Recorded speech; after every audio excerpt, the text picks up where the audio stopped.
अबू सईद खुदरी की नजर एक पेड़ के ऊपर, एक दरख्त के ऊपर पड़ी।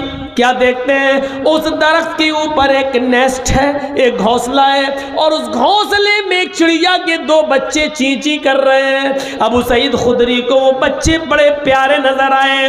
अबू सईद खुदरी पेड़ के ऊपर चढ़ते हैं और घोंसलों से उन दोनों चिड़िया के बच्चों को ले लेते हैं।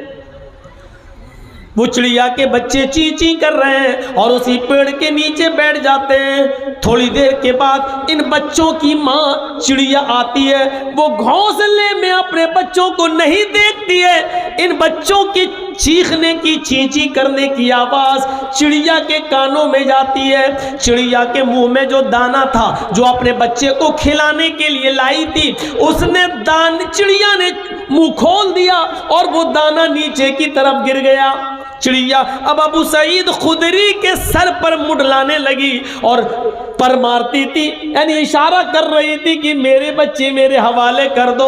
अबू सईद खुदरी उन बच्चों को पकड़े हुए हैं और वो चिड़िया उनके सर पर मुड़ला रही है, गोया कि वो अपने बच्चे अपनी जबान से मांग रही है। थोड़ी देर के बाद अल्लाह के नबी क़ज़ाए हाजत से फारिग हो घर आते हैं। उस चिड़िया को अबू सईद खुदरी के सर पर मुड़लाते हुए देखते हैं और दोनों बच्चों को अबू सईद के हाथ में देखते हैं। कहते हैं, अरे अबू सईद, तुमने इस चिड़िया को उसके बच्चे छीन कर परेशानी में डाल दिया है, तुमने उसको परेशानी में मुब्तला कर दिया है। जिस तरह हमें अपने बच्चों से मोहब्बत होती है, इन परिंदों को भी अपने बच्चे से मोहब्बत होती है। इस चिड़िया के बच्चे छोड़ दो।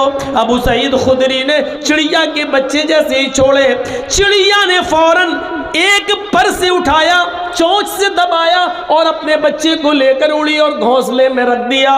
फिर दूसरे बच्चे को भी इसी तरह ले गई। अबू सईद खुदरी कहते हैं, मैं चंद दिनों के बाद कुछ दाना लेकर आया कि मैं उस घोंसले में डाल दूं ताकि उस चिड़िया को ज्यादा मेहनत ना करना पड़े। 2-4 दिन के बाद जब मैंने उस इलाके में कदम रखा तो क्या देखा कि न वो चिड़िया वहां है, न घोंसला वहां है। यानी चिड़िया ये समझ गई यहां मेरे बच्चे महफूज नहीं है। आज किसी ने ले लिया, कल कोई और भी मेरे बच्चों को ले जा सकता है। उस चिड़िया ने अपना बसेरा कहीं और बना लिया। मेरे भाइयों, अल्लाह के रसूल का चिड़िया को देखना और अबू सईद खुदरी से कहना, जिस तरह हमें अपने बच्चों से मोहब्बत होती है, इन परिंदों को भी होती है, इसके बच्चे वापस कर दो। ये वाकया हमें बतला रहा है कि अल्लाह के रसूल परिंदों के लिए और जानवरों के लिए भी रहमत बनकर आए थे। इसीलिए मेरे भाइयों, रहमतुल आलमीन कहा गया। और पूरी दुनिया का मुहाफिज वही हो सकता है जिसके अंदर रहम हो। जब रहम निकाल लिया जाए तो पूरी दुनिया, क्या वो एक मुल्क का भी मुहाफिज नहीं हो सकता। हिफाजत के लिए रहम का होना जरूरी है। और रहमत जिसके अंदर नहीं है, मेरे भाइयों, वो अपनी आंखों के सामने भी बर्बादी होते हुए देखेगा, लेकिन उसको तरस नहीं आएगा। इसलिए अल्लाह के रसूल के बारे में क्या कहा गया? रहमतुल लिल आलमीन। आसिना साधु मनम, साधुओं की तरह जिंदगी गुजारेगा। ये बड़ी अच्छी सिफत बताई है। हमारे यहाँ साधु लोग उसको समझते हैं जो अपना घर मकान छोड़कर किसी जंगल में चला जाए और बस अल्लाहू अल्लाहू अल्लाहू करता रहे, या राम राम राम राम राम राम करता रहे। उससे पूछो, ये यहाँ क्या कर रहे हो? चुप, अल्लाह को याद, अल्लाहू अल्लाहू। इतनी लंबी माला ले ली, अल्लाहू अल्लाहू अल्लाहू। शाम को खाना, चुप, अल्लाह देगा, अल्लाहू अल्लाहू। ऐसे लोग जहां आपको मिले ना, इनको उल्टी छुरी से काटो। ऐसे लोग जहां मिले उनको 1000 जूते मारो और एक गिनो। ये लोग कौम के रहबर और रहनुमा नहीं है, ये बोझ है समाज पर। ये इनको हम अपनी भाषा में बोल दें, ये लोग हराम खोर लोग हैं। मोहल्ले वालों के रोटी के टुकड़ों पे पलेंगे, जंगल में बैठे अल्लाह अल्लाह अल्लाह सुभान सुभान अल्लाह सुभान अल्हम्दुलिल्लाह। हफ्ते में एक दिन आता है जुमे का,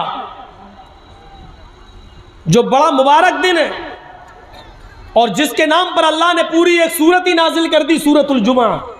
लेकिन सूरह जुमा नाजिल करते वक्त जुमे के दिन को बरकतों से नवाजने के बावजूद अल्लाह ने यह नहीं कहा कि पूरा का पूरा दिन तुम जुमे का सुभान अल्लाह और अल्हम्दुलिल्लाह में लगाओ, बल्कि क्या कहा, फ़ैज़ा क़ुदियतिस सलातु फ़ंतशिरू फ़िल अर्ज़, जब जुमे की नमाज पढ़ लो, इमाम साहब सलाम फेर दे तो अब मस्जिद में मत बैठो, निकलो। अब क्या कर रहे हो, नमाज हो गई, जाओ। अब बैठे हो अल्लाह सुभान अल्लाह, अरे नमाज हो गई, अब जाओ। अब क्या करो, ये भी अल्लाह ने कहा, फ़ंतशिरू फ़िल अर्ज़, अल्लाह का हक अदा हो गया, तुमने कर लिया, अब जमीन में फैल जाओ। जमीन में फैल कर क्या करो, वब्तगू मिन फ़ज़लिल्लाह, अल्लाह ने जो रिस्क उतारा है उसको तलाश करो, अपने बीवी बच्चों के लिए मेहनत करो, कमाओ, रिक्शा चलाओ, जंगलों में जाकर लकड़ियां काटकर बाजार में बेचकर अपनी बीवी और बच्चे का पेट भरो। यह जिम्मेदारी तुम्हारे ऊपर है। रिस्क हलाल कमाओ, हलाल रोजी कमाओ, हराम तो घर बैठे मिल जाए। एक फ़ोन कर दो, आपके बच्चे को नौकरी दिलवा रहे हैं, मेरे फलां से बड़े अच्छे ताल्लुकात, अच्छा अच्छा ठीक है, 50,000 रुपये भेज दो, आ गया। आज तो मेरा घर चली गया है, 1 महीना चल जाएगा, 1 महीने के बाद फिर दूसरी टोपी पहनाएंगे। कहा वब्तगू मिन फ़ज़लिल्लाह, रिस्क तलाश करो अल्लाह का। जुमे का दिन भी पूरा का पूरा अल्लाह ताला ने ये कहा कि इबादत में गुजार दो, और ये बैठा हुआ है वहाँ अल्लाह अल्लाह, बीवी बच्चों को सबको छोड़े हुए अल्लाह अल्लाह। गौतम बुद्ध ने ऐसा किया था, शादी की, एक बच्चा भी पैदा हुआ, उसका नाम राहुल था, और जब वो गृहस्थी नहीं चला पाए बेचारे, बीवी बच्चों के झमेले में पड़ गए, तो बीवी छोड़ी, बच्चा छोड़ा, भाग गए जंगल में।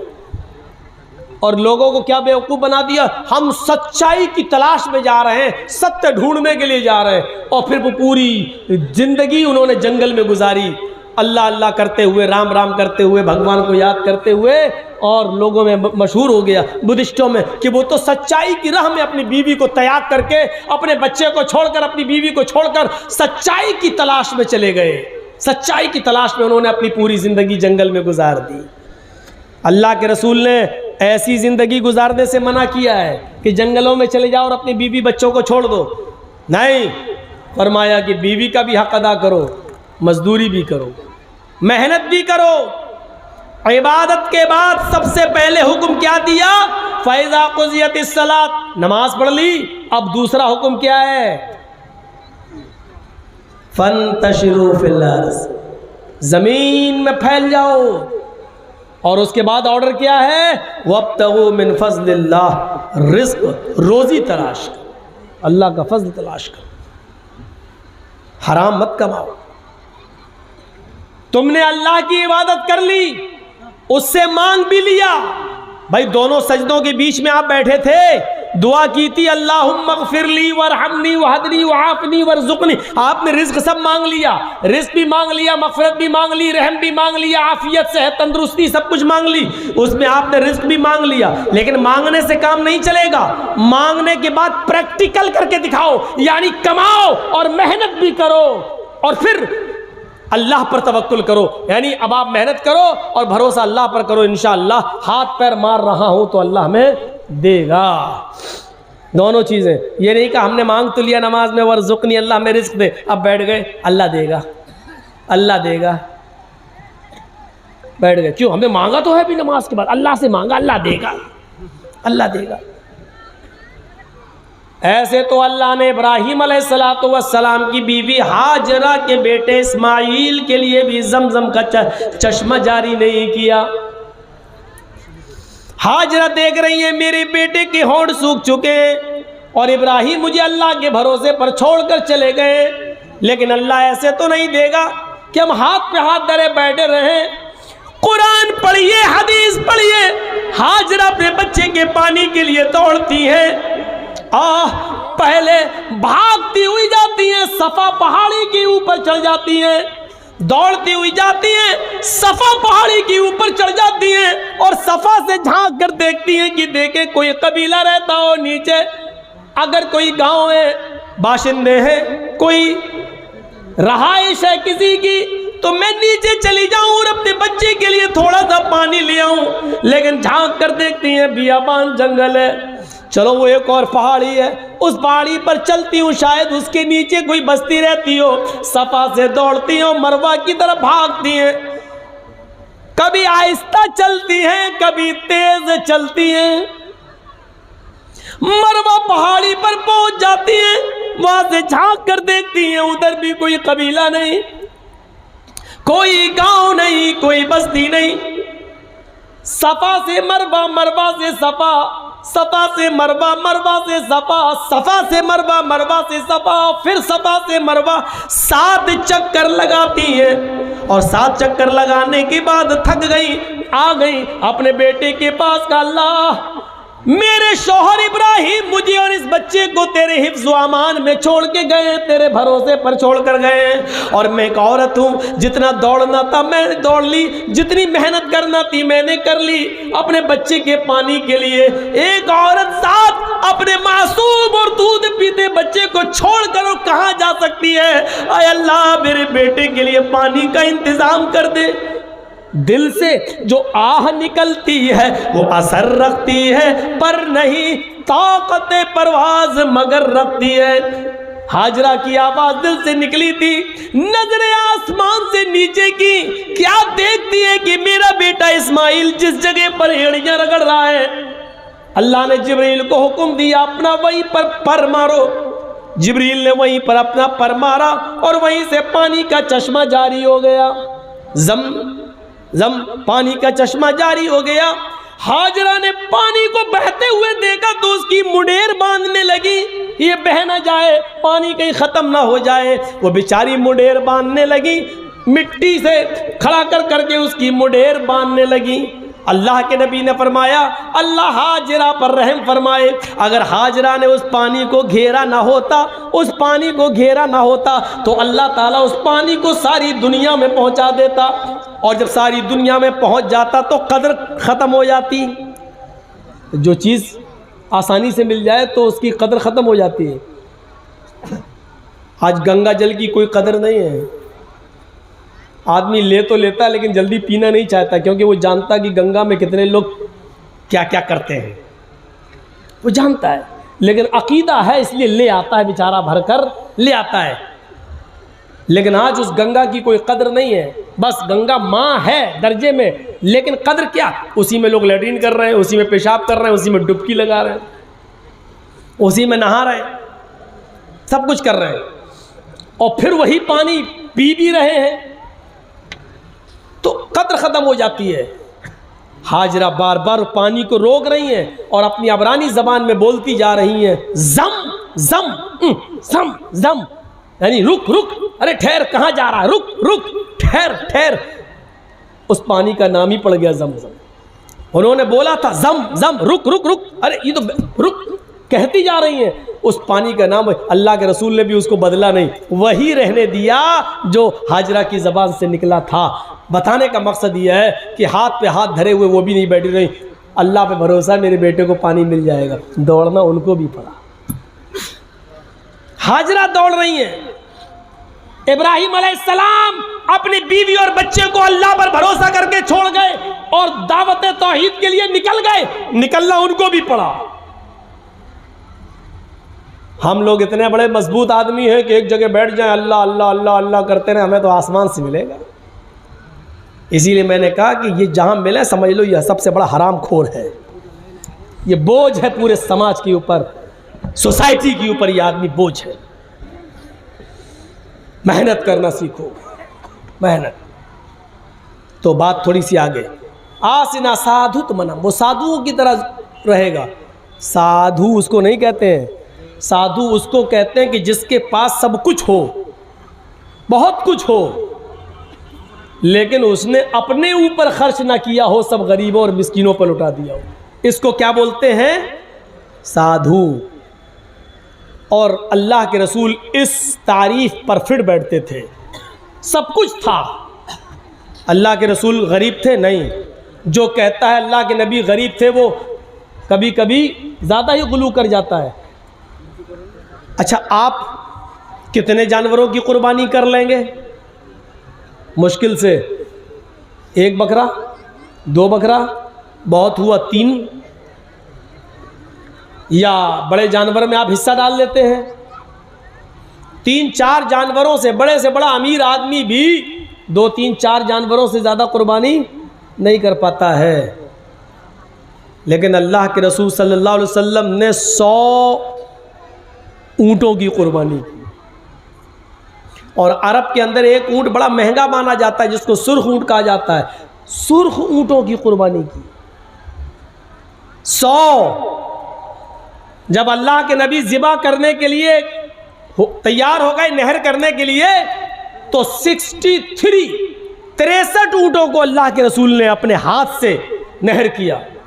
और उसके बाद में आपने खंजर नेज़ा दे दिया हज़रत अली को, बकिया ऊँट हैं तो मेरे, लेकिन आप नहर करिए। तो बकिया जो 37 ऊँट बचे थे वो हज़रत अली ने 100 सुर्ख ऊँटों की कुर्बानी की थी अल्लाह के रसूल ने। 100 ऊँटों की कुर्बानी करने वाला गरीब होगा, लेकिन 100 ऊँटों की कुर्बानी करने के बाद वो गोश्त आपका पता नहीं चला, सब गरीबों और मिस्कीनों में बट गया। दूसरे दिन भी अल्लाह के नबी सल्लल्लाहु अलैहि वसल्लम के पास उसमें से कुछ नहीं रह गया। इसको कहते हैं जिसके पास सब कुछ हो लेकिन उसने अपने ऊपर खर्च ना किया हो, लोगों पर लुटा दिया हो, गरीबों और मिस्कीनों पर लुटा दिया हो। खदीजा अरब की बड़ी रईस औरत थी। अल्लाह के रसूल से जब निकाह हुआ तो खदीजा की सारी दौलत के मालिक अल्लाह के नबी बन गए। खदीजा ने अपनी सारी दौलत अल्लाह के नबी पर निछावर कर दी, लीजिए आप रसूल बन गए हैं, पैगंबर, मेरी दौलत आप दीन के काम में लगाइए। अरब की सबसे रईस औरत, और निकाह के बाद वो दौलत नबी के पास आ जाए। लेकिन ताज्जुब यह है, आज 18, 20, 22 साल का लड़का अभी दरी पे सो रहा है, चटाई पे सो रहा है, और 22 साल के बाद अगर उसकी शादी हो जाए तो फिर कहाँ सोता है? डबल बेड पर सोता है। क्यों? अब वो जो बिस्तर मिला है उसको ससुराल से, अब उस पे सो रहा है। स्टाइल बदल गई। अभी तक साइकिल चला रहा था, शादी के बाद अब वो हीरो होंडा चला रहा है, स्प्लेंडर चला रहा है, यामा चला रहा है। अब तो और स्टैंडर्ड गाड़ियां आ रही हैं, वो चला रहा है। क्यों? ये भीख में मिली है। समझ गए ना? ज़्यादा रगड़ने की ज़रूरत नहीं है। साइकिल अपने पास से ख़रीदी थी, उसकी हिफाजत थी बेचारी, पंचर भी नहीं होने देता था। और मोटरसाइकिल जब मिली है तो हर स्पीड बढ़ रही। क्यों? फ्री की गाड़ी है। मेरे लड़की के बाप ने इंटरनेशनल फ़कीर समझ के दे दिया। ले, नहीं दे रहे थे तो नाराज़ हो रहा था, तो भिखारी समझ के दे दिया। अल्लाह के नाम पे जो मांगे वो फ़कीर है ना। इसने तो अपने बेटे के नाम पे मांगा, मेरा बेटा 5 लाख की दुकान पे बैठता है, तू 50,000 की गाड़ी नहीं दे सकता। तो अब आप सोचो, जो बेटे के नाम पे मांगे वो बड़ा फ़कीर है, या जो अल्लाह के नाम पे मांगे वो बड़ा फ़कीर है? फैसला खुद ही कर लो। अल्लाह के नाम पे मांगता उसको आप 10-5 रुपये देते हो, बेटे के नाम पे पूरी 50,000 की गाड़ी दे देते हो। चल रहा। अल्लाह के रसूल ने खदीजा से निकाह किया, लेकिन आपके रहने सहने की स्टाइल नहीं बदली। वही चटाई पर सोते थे, वही बिस्तर, खाने पीने की भी स्टाइल नहीं बदली, वही खाते थे जिससे पहले खाते आए। क्यों? क्योंकि आपने खदीजा की दौलत को अपने ऊपर इस्तेमाल ही नहीं किया, गरीबों और मिस्कीनों पे लुटा दिया। इसको कहते हैं क्या? साधु। साधु वो नहीं होता है आजकल की तरह, ये भी अपने आप को साधु बोलता है। अभी इशारा ही करूँगा मैं, बकिया रिजल्ट आप निकाल लेना। ज़रूरी नहीं है कि मैं सब नाम लूँ और हर वक्त केसी करवाऊँ अपने ऊपर, बहुत हो चुके हैं, अब थोड़ा बचना भी चाहिए। ये भी कहता मैं तो फ़कीर हूँ, झोला उठाऊंगा चल दूंगा। अपने आप को साधु आज भी बोला जा रहा है। अब दुनिया, अब दिमाग से सोचो, करोड़ों रुपए के प्लेन पे सफ़र करता हो वो आदमी फ़कीर है। 10 लाख रुपए का सूट पहनकर ओबामा का स्वागत करता हो वो आदमी अपने आप को फ़कीर कह रहा हो। जिसकी जेब में पेन 1 लाख रुपए की कीमत का हो वो आदमी ये कहे कि मैं झोला उठाऊंगा चल दूंगा। कैसा लग रहा है ये जुमला? फ़कीरी का मजाक उड़ा के रख दिया गया। साधु उसको कहते हैं कि जिसके पास मालो दौलत की कमी ना हो, लेकिन उसने अपने ऊपर खर्च ना किया हो, सब कुछ गरीबों और मिस्कीनों पे लुटा दिया हो। और इस तारीफ में मुहम्मदुर रसूलुल्लाह पूरे फिट उतर। तो कितनी चीजें हो गई? अश्वमा शुगमारूहा, पहली चीज बुर्राक, घोड़ा मिलेगा जिस बिजली से भी ज्यादा तेज रफ्तार से चलेगा। देवदत्त, जगतपति, देवदत्त अल्लाह देगा, जगतपति जो पूरी दुनिया के लिए रक्षक बनकर, रहमत बनकर आएगा, यानी मुहम्मदुर रसूलुल्लाह को, रहमतुल आलमीन को। दो चीजें। तीसरी चीज आसिना सादुत मनम, वो साधुओं की तरह रहेगा, यानी उसके पास मालो दौलत की कमी नहीं होगी, लेकिन वो मालो दौलत अपने ऊपर खर्च नहीं करेगा, बल्कि गरीबों और मिस्कीनों में लुटा देगा। और चौथी चीज ष्टेश्वर्या गुणान्विता, आसिना साधुमनम षटेश्वर्या गुणान्विता, वो 8 खूबियों का मालिक होगा। ष्टेश्वर्या गुणान्विता, 8 खूबियों का वो मालिक होगा, उसके अंदर 8 खूबियां पाई जाएंगी। अब वो 8 खूबियां क्या हैं, इसको समझ लीजिए आप। इसको समझ लिया तो सब कुछ समझ लिया। महाभारत देखिए, 8 खूबियां उसके अंदर पाई जाएंगी। 8 खूबियों में पहली खूबी अल्पभाषी, दूसरी खूबी बहुभाषी, तीसरी खूबी ज्ञानी। ये 8 चीज़ें याद रखना, 4-4 करके। और फिर से कह रहा हूँ मैं, इसको अपने दिमाग में रखिएगा। मैं किसी को भी खड़ा करके पूछ सकता हूँ ये 8 चीज़ें क्या हैं, मेरा कोई भरोसा नहीं, मैं किसी को भी खड़ा करके पूछ सकता हूँ। गौर से सुनिएगा। अल्पभाषी, ये तो नाम ही ऐसे मौलाना, 8 क्या 2 ही याद नहीं रहेंगी। सुनिए, अल्पभाषी, दूसरी चीज बहुभाषिता, बहुभाषी, तीसरी चीज ज्ञानी, महाभारत में लिखा।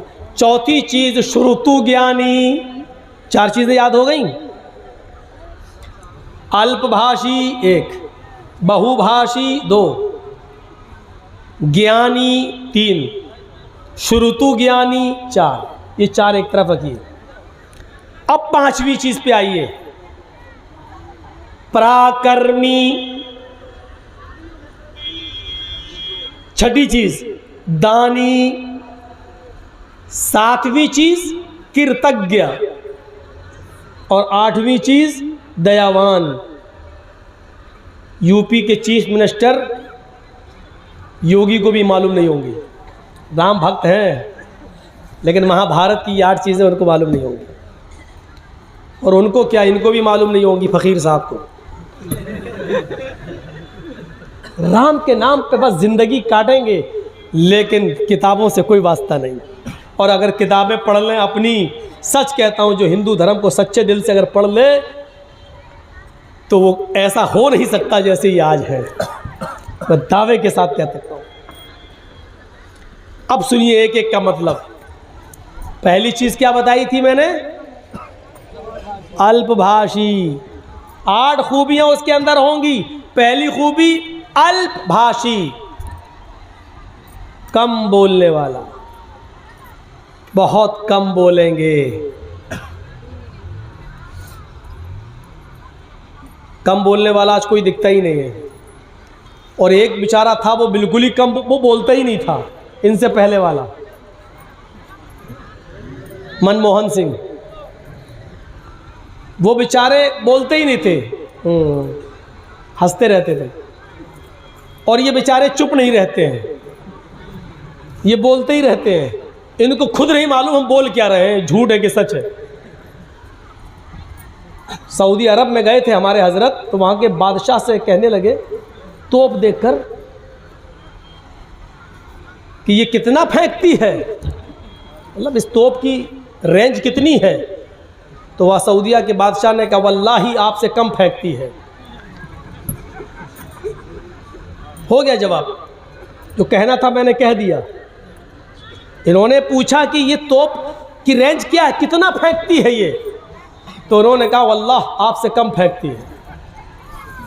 तो समझ गए ना कि कोई इतना फेंके कि उसका नाम ही मशहूर हो जाए फेंकू, तो ये तो बड़े ताज्जुब की बात होगी कि लोग उसको फेंकू के नाम से जानने लगे। तो ये तो एक अचंभे की बात है, ताज्जुब की बात है। और मौलाना अबुल कलाम आज़ाद ने यही तो कहा था, किसी भी झूठ को सच करना हो तो इतना फेंको, इतना उसको इतना बोलो कि सुनने में वो सच लगने लगे, ऑटोमेटिक वो सच हो जाएगा, ऑटोमेटिक। यही हो रहा है आजकल, यही है। अल्पभाषी, कम बोलेंगे, ये नहीं कहा कि बिल्कुल नहीं बोलेंगे, कम बोलेंगे। अल्लाह के नबी इतना कम बोला करते थे, इतना कम बोला करते थे, इतना कम बोला करते थे। मुस्लिम शरीफ किताबुस सलाम के अल्फाज है कि यहूदियों का एक गिरोह नबी अकरम के घर पे आया, दरवाजे को दस्तक दी। अल्लाह के नबी ने दरवाजा खोला, यहूदियों के इस गिरोह ने नबी के घर में आने से पहले नबी को देखा तो कहने लगे अस्सलामु अलैकुम, अस्सलामु अलैकुम। अस्सलाम नहीं कहा, क्या कहा? अस्सलामु अलैकुम या रसूल अल्लाह, आए अल्लाह के नबी आप पर मौत हो। ये नहीं कहा अस्सलामु अलैकुम आप पर सलामती हो, बल्कि यहूदियों के इस गिरोह ने क्या कहा? अस्सलामु अलैकुम, और जल्दी में कहा अस्सलामु अलैकुम, ताकि पता ना चले, शक ना हो जाए। अस्सलामु अलैकुम या रसूल अल्लाह, अल्लाह के रसूल आप पर मौत हो, आप बर्बाद हो जाएं। तो अल्लाह के नबी सल्लल्लाहु अलैहि वसल्लम कुछ मशकूक हो गए हैं, इसने सलाम कहा कि साम कहा। अब वालेकुमुस्सलाम कैसे कह दूँ इनको, जो आदमी हमारे लिए मौत भेज रहा है और हम कहें सलामती हो तुम पर? तो पता नहीं ऐसा ना हो कि अगर मैं वालेकुमुस्सलाम कह दूँ तो ये बुरा मान जाए और ये कहने लगे कि हमने तो सलाम कहा और आप हमें मौत भेज रहे हैं। तो अल्लाह के रसूल ने बहुत मुख्तसर जवाब दिया, वालेकुम, न सलाम कहा न साम कहा। क्या कहा आपने? वालेकुम, जो तुमने मुझ पर भेजा हो तुम पर हो गया काम, बात ही खत्म होगी। इतना कम बोलते थे अल्लाह के रसूल। और इसी तालीम का नतीजा था कि अल्लाह के रसूल ने यह फरमाया था कि अपने ऊपर इस जबान को रोको। अल्लाह की कसम, इस जबान की वजह से बहुत से लोग जहन्नम में चले जाते हैं और बहुत से लोग जन्नत के मुस्तहिक हो जाते हैं। और इसी जबान की वजह से अल्लाह के नबी ने फरमाया, इन्नी उरीदु कुन्ना अक्सर अहलिन नार, आए औरतों की जमात, तसद्दक़ना या माशरन निसा, आए औरतों तुम ज्यादा से ज्यादा सदका करो, आए औरतों तुम ज्यादा से ज्यादा खैरात करो, क्योंकि मैंने तुम्हें जहन्नम के अंदर सबसे ज्यादा जलते हुए देखा। कुल्ला व बिमा या रसूल अल्लाह, सहाबियात सवाल कर रहे हैं, अल्लाह के रसूल हम जहन्नम में सबसे ज्यादा औरतें होंगी? हाँ, क्यों? वजह तो बता दीजिए ताकि वो चीज़ हम यहाँ से ख़त्म करें। तो अल्लाह के रसूल ने फरमाया, तुकसिर लान व तकफुरन आशीर, तुम्हारी जहन्नम में जाने की दो वजह ज्यादा हैं। क्या क्या? तुकसिर लान, तुम लान तान ज्यादा करती हो, बदतमीजी ज्यादा करती हो, जबान से उल्टे सीधे जुमले ज्यादा बोलती हो। दो चार औरतें यहां बैठी हो, आप क्या समझते हैं जलसे में सब खामोश बैठी होंगी? मुआयना करके देखिए, मेरी तकरीर समझ भी नहीं आ रही होगी, कहेंगी तो बंगला मौलवी थोड़ी, ये तो उर्दू वाला है। तेरी चप्पल कितने की? अच्छा ये कहाँ से लाई, कौन सी दुकान से लाई? ये सूट कितने का, ये साड़ी कितने की? आज तो उनकी ईद हो गई, जलसा होता है तो ईद का दिन होता है औरतों के लिए। चार औरतें कहीं बैठ जाएं वो चुप नहीं रह सकती, इतनी सारी कैसे चुप रहेंगी? मछलियाँ पक रही होंगी, अच्छा है कि दूर इंतज़ाम किया जो यहाँ तक आवाज़ नहीं आ रही, वरना बहुत सी जगह तो बिल्कुल करीब में कर देते हैं कि जर्जी साहब भी डिस्टर्ब होते रहते हैं, इनकी सुने कि अपनी सुनाए। किसी बादशाह ने कहा था ना कि जो सबसे बड़ा झूठ बोलेगा उसको सबसे बड़ा इनाम देंगे, तो झूठों की कमी तो थी नहीं। एक आया झूठ बोला ना हक, कोई बड़ा नहीं। हमारे साहब अगर उस ज़माने में होते तो सबसे बड़ा अवार्ड इन्हीं को मिलता कि तुम वाकई तुम ही से अवार्ड के लायक हो। बड़े बड़े झूठे आए, फेल कर दिया बादशाह ने, नहीं तुम अवार्ड के मुस्तहिक नहीं हो। एक और आया, लास्ट में कहने लगा मेरा भी झूठ सुन लो। का क्या? आज मैं रात में सोया, मैंने ख्वाब में देखा कि जहाँ तक मेरी नज़रें जा रही हैं औरतें औरतें बैठी हुई हैं। बादशाह कहता भाग, ये कोई झूठ है? अरे ख्वाब में हो सकता है देखा हो, झूठ बताओ। उसने कहा पूरी बात तो सुनो मेरी। का क्या? मैंने ख्वाब में देखा कि जहां तक मेरी नजरें जा रही हैं सारी औरतें ही औरतें बैठी हुई हैं और सब खामोश हैं। बादशाह कहता क्या? का सब खामोश है? कहता हट, ये नहीं हो सकता। तो क्यों? का मेरा तजर्बा है, दो औरतें एक साथ बैठ जाए तो खामोश नहीं रह सकती। तू कह रहा है इतनी औरतें सब खामोश? इससे बड़ा झूठ तो कोई हो ही नहीं सकता। तू सबसे बड़ा अवार्ड के हकदार है। उसको सबसे बड़ा अवार्ड दिया बादशाह ने। तो हमारी माँ बहनें ज़रा संभल के रहें, वरना ऐसी बातें हम बोलते ही रहेंगे और वो समझेंगे मेरी बेइज्जती हो रही है। तो मेरे भाइयों, लान तान अबू बकर सिद्दीक तो ज़बान खींचा करते थे ये, और कभी कभी मिसवाक कान से निकालते थे हजरत अबू बकर और ऐसे मिसवाक से मारते थे। लोग पूछते ये क्या कर रहे हैं? कहा इसको कंट्रोल कर रहा हूं। अल्लाह के नबी ने फरमाया इस जबान की वजह से बहुत से लोग जन्नत में चले जाते हैं और बहुत से लोग जहन्नम में चले जाते हैं। इस जबान पर अगर हमने काबू पा लिया तो सब काबू पा लिया। खुद अल्लाह के नबी सल्लल्लाहु अलैहि वसल्लम ने फरमाया तुम दो चीज़ों की जमानत मुझे दे दो, मैं तुम्हें जन्नत की जमानत देता हूँ। कहा वो कौन सी चीज़ है? फरमाया अल फमु वल फर्ज, एक मुंह एक ज़बान की ज़मानत मुझे दे दो कि जो बोलोगे सही बोलोगे और गलत बात इसका इस्तेमाल नहीं करोगे, और दूसरी शर्मगाह यानी जिना नहीं करोगे, और शर्मगाह का जायज़ इस्तेमाल यानी शादी के बाद अपनी बीवी के साथ मिलोगे और किसी की तरफ नहीं देखोगे। तो ये दो चीज़ों की ज़मानत तो मुझे दे दो, मैं तुम्हें जन्नत की ज़मानत देता हूँ। ये अल्लाह के नबी सल्लल्लाहु अलैहि वसल्लम। गौर कर लिया? अल्पभाषी कम बोलने वाले होंगे। कम बोलने की आदत डलवाने के लिए अल्लाह के रसूल ने रमज़ान के महीने में एतिकाफ रख दिया। आदत डालो, ज़बान पर कंट्रोल करो, एतिकाफ में बैठो। ये 10 दिन जब तुम कम बोलोगे और अपना ज़्यादा से ज़्यादा वक्त जिक्र और अस्कार पे लगाओगे तो तुम्हारी आदत बन जाएगी। ज़बान का गलत इस्तेमाल करने से तुम रुक जाओगे।